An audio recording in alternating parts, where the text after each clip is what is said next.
வணக்கம் நண்பர்களே. இந்த வீடியோ ஒரு ஜென்ரல் வீடியோ. இதில் நான் ப்ரீவியஸாக சொன்ன மாதிரி கால்குலஸ்னால் என்னங்கிற ஒரு ஐடியா மட்டும் உங்களுக்கு தரலான்னு இருக்கேன். ரைட்?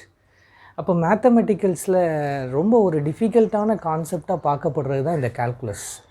இதில் 2 டைப் இருக்குது, உங்களுக்கு தெரியும். ஒன்று டிஃப்ரென்ஷியல் கால்குலஸ்ன்னு சொல்லுவீங்க, இன்னொன்று இன்டெக்ரல் கால்குலஸ்ன்னு சொல்லுவீங்க. இது ரெண்டையுமே உங்களுக்கு இன்றைக்கி அதனுடைய ஐடியா என்னவாக இருக்குங்கிறத நான் சொல்கிறேன். ரைட்? ஸோ என்னுடைய முதல் பாயிண்ட் என்ன அப்படின்னா, இந்த கால்குலஸ் எக்கனாமிக்ஸில் யூஸ் ஆகலாம், கம்ப்யூட்டர் சயின்ஸில் யூஸ் ஆகலாம், ஜியாலஜியில் யூஸ் ஆகலாம், சயின்ஸில் யூஸ் ஆகலாம். ஸோ இது பயன்படுத்தாத இடமே இல்லை. ரைட்? சரி, என்ன மாதிரி இதை பயன்படுத்துகிறோம் அப்படின்னா, ஒரு ப்ரெடிக்ஷன், தொடர்ந்து மாறக்கூடிய ஒரு நிகழ்வு. சரி, அந்த நிகழ்வு எப்படி இருக்கலாம்? பொதுவாக எங்கள் ஃபிசிக்ஸில் அது எப்படி இருக்கும்னா, ஒரு மூவிங் கார். சரிங்களா? ஒரு மூவிங் கார். அப்போ இங்கே எது சார் தொடர்ந்து மாறும் நீங்கள் சொல்கிறீங்க அப்படின்னா, இது கவர் பண்ணுற distance or displacement with respective time. அதாவது 2 மாறக்கூடிய ஃபேக்டர் இருக்குன்னு சொல்கிறேன் பார்த்தீங்களா. இதில் ஒரு உதாரணம் சொல்கிறேன், டிஸ்டன்ஸ் டைம். இது ரெண்டுமே மாறும் இல்லையா? ரைட்? இப்படி தொடர்ந்து நிகழக்கூடியதில் எது மாறுமோ அதில் கவனம் செலுத்துவோம்.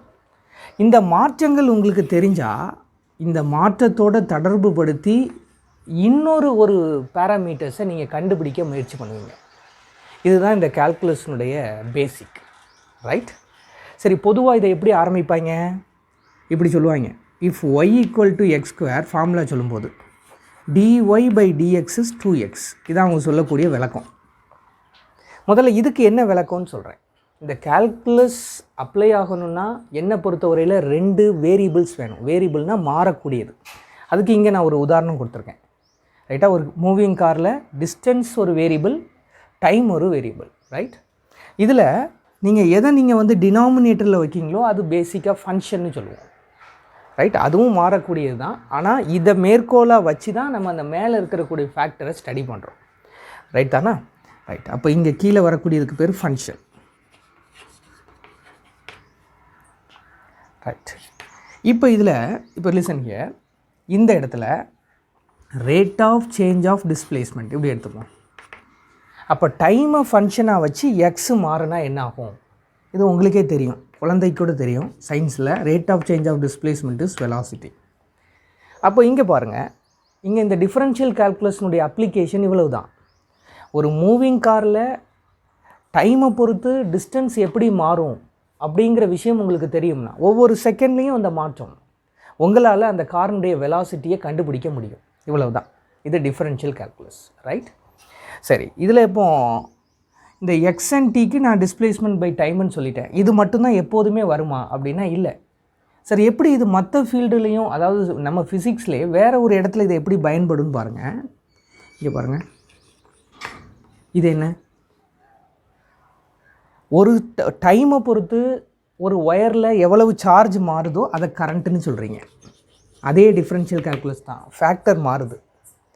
இல்லை, சில சமயங்கள் என்ன பண்ணுவோம், இந்த க்யூவை கேபிட்டல் க்யூவாக மாற்றுவோம். அப்போ என்னாகும்? இது flow of energy, maybe heat energy with respective time. ரைட்டா? இதை வச்சுக்கிட்டு மேபி நம்ம அந்த சிஸ்டத்தினுடைய டெம்பரேச்சரை ஸ்டடி பண்ணலாம். மேபி. அப்போ இதில் இந்த y and x can be any factor. இதுதான் என்னுடைய பாயிண்ட்டு. இதில் எந்த இது வேணால் வரலாம். சில சமயங்களில் இன்னும் கூட இதை மாத்திரம் பாருங்கள். இதை கூட இப்போ பாருங்கள், flow of energy with respective temperature நம்ம ஸ்டடி பண்ணலாம். அதில் வேறு ஏதாவது ஒரு ஃபிசிக்கல் ஃபேக்டர்ஸை நீங்கள் கண்டுபிடிக்கலாம். அப்போ டிஃப்ரென்ஷியல் கால்குலஸுங்கிறது இவ்வளவு தான். என்ன சொல்ல வரேன்? மாற்றம் இருக்கும், 2 மாறக்கூடியது வேணும், வேரியபிள்ஸ். அப்போ ஒன்று ஒய்னா இன்னொன்று எக்ஸு. அதில் ஏதாவது ஒன்று நம்ம ஃபங்க்ஷனாக வைக்கணும். அதாவது அதை கம்பேர் பண்ணி இன்னொன்று நம்ம படிக்கணும். அப்போ இங்கே டெம்பரேச்சராக இருக்கலாம், அது டைமாக இருக்கலாம். ரைட்? டினாமினேட்டரில் வர்றதை நான் ஃபங்க்ஷன்னு சொல்கிறேன். அப்போ அந்த வேரியேஷன்ஸை நீங்கள் ஸ்டடி பண்ணும்போது உங்களுக்கு அதோட ரிலேட் ஆகிற இன்னொரு ஃபேக்டரை நீங்கள் மெஷர் பண்ணுறீங்கன்னு அர்த்தம். சரி, இன்னும் கூட வேறு ஏதாவது உதாரணம் இருக்குமானா இருக்குது.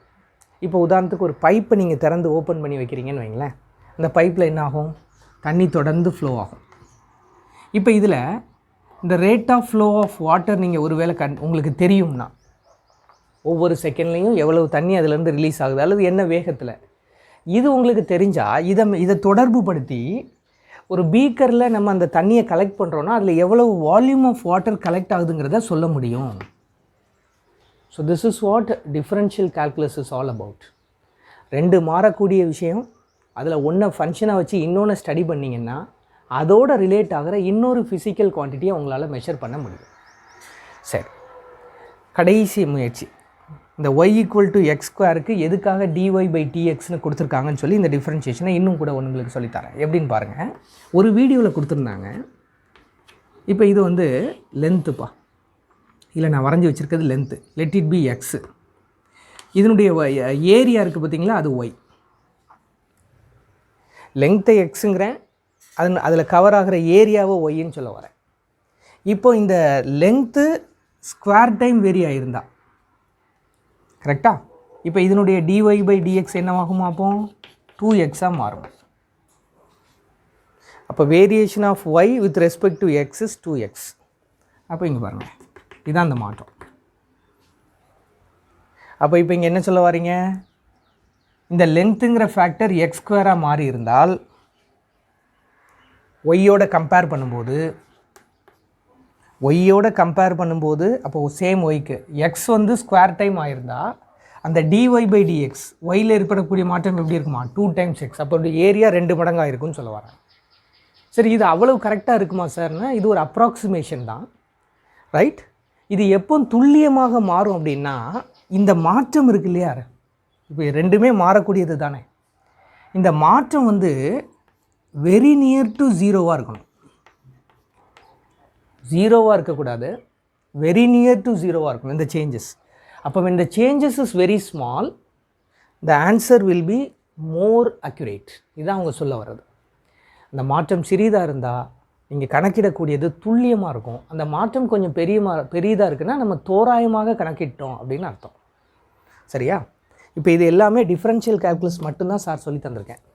அப்போ இன்டெக்ரல் கால்குலஸ் என்ன சார் நீங்கள் கேட்கலாம். அப்போ அதுக்கு பதில் சொல்கிறேன். இப்போ கவனிங்க, இதையே மையமாக வச்சு.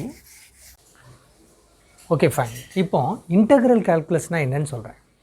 அப்போ இந்த டிஃபரன்ஷியல் கால்குலஸ்னுடைய பேட்டர்ன்லேயே ரிவர்ஸில் வர்ற ப்ராசஸ் தான் வந்து இன்டெக்ரல் கால்குலஸ். எப்படின்னு பாருங்கள். இப்போ இது ஒரு டிஸ்பிளேஸ்மெண்ட் டைம் கிராஃப். இதில் இப்போ நம்ம அதே உதாரணம், ஒரு கார் எடுத்துக்கிட்டு போகிறோம் அப்படின்னா இந்த car when it is under motion, தொடர்ந்து நடக்கக்கூடிய நிகழ்வு தான் இது.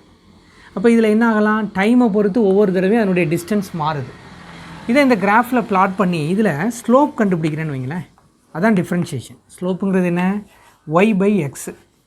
அப்போ ஒயில் வர்ற மாற்றம், எக்ஸில் வர்ற மாற்றம் ரெண்டையும் நீங்கள் மாற்றிட்டிங்கன்னா வெலாசிட்டின்னு கண்டுபிடிக்கணும். இது ஏற்கனவே சொல்லிட்டேன், வெலாசிட்டிங்கிற ஃபேக்ட். அதே மாதிரி இங்கே போனீங்க அப்படின்னா வெலாசிட்டியும் டைமையும் டிஃப்ரென்ஷியேட் பண்ணும்போது அந்த மாற்றத்தை நீங்கள் ஸ்டடி பண்ணுறீங்கன்னா இதிலேருந்து ஆக்சலரேஷன் கிடைக்கும். அப்போ இந்த கிராஃபை வச்சு இதிலேருந்து ஆக்சலரேஷன் போடுறேன். ஆக்சலரேஷன் கான்ஸ்டன்ட்டிங்க பார்த்திங்கன்னா உங்களுக்கு தெரியும் இந்த கிராஃப்லேருந்து. அப்போ மாறாமல் போகுது. ஒரு டைமில் சேம் ஆக்சலரேஷன் தான், யூனிஃபார்ம் ஆக்சலரேஷன். அப்போ இதில் நீங்கள் ஸ்லோப் கண்டுபிடிச்சிங்கன்னா ஒன்றும் பயன் இருக்காது. இதில் ஸ்லோப் எடுக்க முடியாது. ஏன்னா அதில் சேஞ்சஸ் வந்து உங்களுக்கு வந்து 0 ஆயிரும். ஏன்னா சேம் வேல்யூவில், ஸோ 0 ஆயிரும். அப்போ ஸ்லோப் கண்டுபிடிக்க முடியாது. அப்போ இந்த கிராஃபில் என்ன கண்டுபிடிக்கலாம்னா ஏரியா கண்டுபிடிக்கலாம்.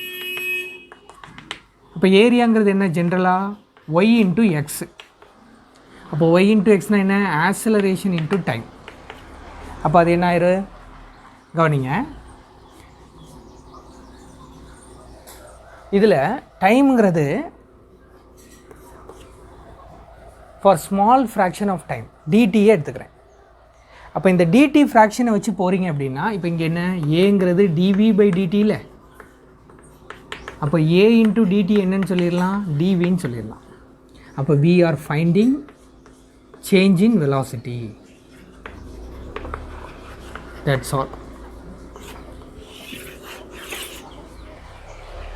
இப்படி ஏரியா கண்டுபிடிச்சிட்டிங்கன்னா இந்த கிராஃபில் அந்த ஏரியா கண்டுபிடிக்கிற ப்ராசஸ்க்கு பேர் தான் இன்டகிரேஷன். அப்போ இந்த ஆக்சலரேஷன் டைம் கிராஃபில் நீங்கள் ஏரியா கண்டுபிடிச்சிங்கன்னா எந்த கிராஃபாக இருந்தாலும் நீங்கள் என்ன கண்டுபிடிக்கிறீங்க? ஒரு பர்டிகுலர் டைம் இன்டர்வலில் ஏற்படக்கூடிய வெலாசிட்டி சேஞ்சஸ் அதை கண்டுபிடிக்கிறீங்க. டிவி இந்த டேர்ம் உங்களுக்கு தெரிஞ்சிடும். சரி, அப்படியே எங்கே வருவோம்? இங்கேயும் அதே மாதிரி வாங்க. இங்கே என்ன செய்யலாம்? இதுக்கு ஏரியா கண்டுபிடிப்போம். ஸ்லோப் கண்டுபிடிச்சிட்டிங்க. அப்போ ஏரியா கண்டுபிடிச்சா என்ன ஆகும்னு பாருங்கள். இல்லை ஏரியா கண்டுபிடிச்சா v இன்ட்டு டிடி. அப்போ அது என்னது டிஎஸ். அப்போ இந்த ஏரியா தான் என்னை பொறுத்தவரையில் இன்டகிரேஷன். அப்போ ஒரு வெலாசிட்டி டைம் கிராஃபில் ஏரியா ஃபைண்ட் அவுட் பண்ணுறீங்கன்னா இந்த ஏரியாவில் நாம் கற்றுக்கிறது ஒரு ஸ்மால் டைம் இன்டர்வலில் அங்கே ஏற்படக்கூடிய டிஸ்பிளேஸ்மெண்ட் சேஞ்சஸ் அதுதான் கண்டுபிடிக்கும். இதுதான் இன்டகிரேஷன். அப்போது முன்னாடி போகிறது டிஃப்ரென்சியேஷன்னா அப்படியே ரிவர்ஸ் அடிக்கிறது இன்டகிரேஷன். அது வேறு ஒன்றும் இல்லை, அந்த பர்டிகுலர் கிராஃபுக்கு ஏரியா பார்க்குறோம். சரிதானா?